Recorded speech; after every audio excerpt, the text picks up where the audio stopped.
सांगतील का?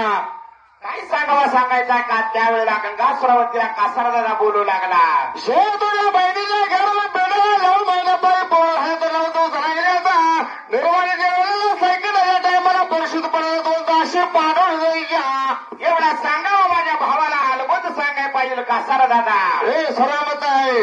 जाता जाता तुझ्या भावाला मी सांगावा सांगतो, या गोष्टीची काळजी करू नको. कासारदादानं त्यावेळेला गंगासुरावतीचा सांगावा घेतला. कासारदादाच्या वेळेला निघून कुठे गेला बरं का?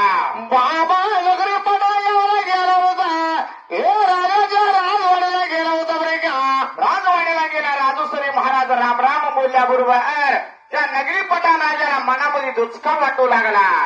कासार येतोय म्हणजे काय जर बातमी घेऊन येतोय. बरोबर आहे, बातमी चांगली बी आणत नाही, काय तर आतपिशी बातमी घेऊन येतोय. होय हे कासारा का रे? आज कळाला माझ्या कार. त्यावेळेला कासारदादा काय सांगू लागला, महाराज तुमच्या बहिणीच्या गर्भपिंडाला 9 महिने झाले का? अरा म्हणला, तो चांगलं काम लावलंय का? मागच्या बाराने मी मनातल्या मनात विचार करू लागला. मागच्या बाराने सांगावा दिला होता, विसाचा स्वयंपाक दिला होता.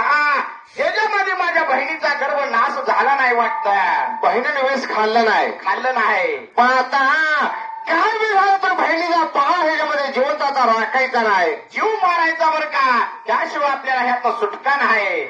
बाबा राजाने काय गेला होता, बेगरी पटा गावामध्ये 2 तास होत्या. परिषदपणे करायला परिषद बरे का? प्रसिद्ध दाशी होत्या. त्या दाशीशीला अर्जंट सांगावा दिला राजानं. गोर गरिबानं सांगावं दिलं तर दाशी लवकर येत होत्या. दाशी म्हणते त्या बघू घे जाऊ घे जरा टाइमपास करते त्या. जर दवाखान्यात आपल्यासारखा सर्वसामान्य माणूस गेला तर डॉक्टर आपली लवकर दाद घेत नाही. जरा बसा म्हणते खुर्चीवर बाहेर. जरी हायपाय घडी आला तर या म्हणते लवकर या लवकर या. होय सगळं वशील पाहिजे हो. पण तसा त्या 2 ताशीला राजाला सांगावा दिला. दाशी जेवता जेवता उठून राजाकडे गेल्या होत्या.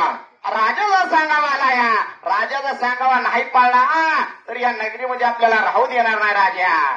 होय हो महाराज का बरं कशाला पाण्यात बोलवलंय? दाशीला त्यावेळेला राजा काय सांगत होता, तुम्ही शा नगरीमध्ये महान मोठा आहे परिषदपणे करायला असं मला बातमी कळाली आहे बरं का महाराज. आम्ही मग मी सांगतो त्या पद्धतीने माझ्या बहिणीचं परिषदपणे करचाल का? काय करायचं आहे नेमकं?